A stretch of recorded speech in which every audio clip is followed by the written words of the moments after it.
شیخ رشید کی درخواست پر سماعت کے حوالے سے آپ کو تازہ ترین اور اہم خبر بتا دیں، سپریم کورٹ میں وفاقی وزیر شیخ رشید کے خلاف توہین عدالت کی درخواست پر سماعت کا انعقاد کیا گیا۔ اسی بارے میں بات کرتے ہیں، طیب بلوچ ہمارے ساتھ ہیں۔ طیب بلوچ، بتائیے گا عدالتی کارروائی کے بارے میں۔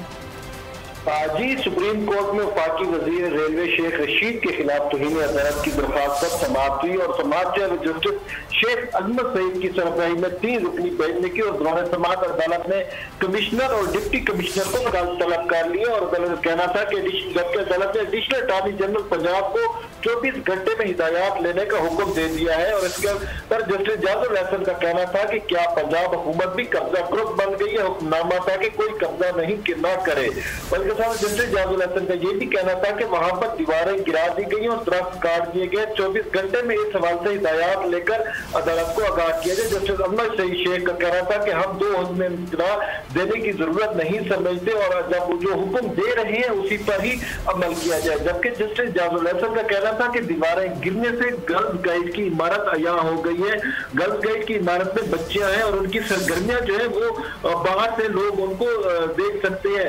اس پر جسٹس شیخ عظمت سعید کا کہنا تھا کمشنر اور ڈپٹی کمشنر ورزی ہماری حفاظت کے لیے پھر کسی اور کو نہ کہنا پڑے۔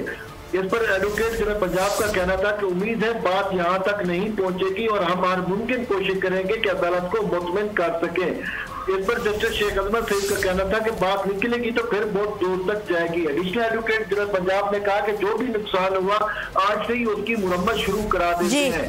جسٹس جاز الحسن نے کہا کہ 1 گھنٹے کے لیے جانا تھا، اس کے لیے درخت آپ نے کاٹ دیے، وہاں اور کچھ بھی جاتا 1 فیتا کاٹنا تھا جس کے لیے درخت کاٹ دیے گئے۔ سماعت عدالت نے کل تک ملتوی کرتے ہوئے پنجاب حکومت سے جواب یہ سماعت کل تک ملتوی ہو گئی۔ بہت شکریہ آپ کا طیب بلوچ۔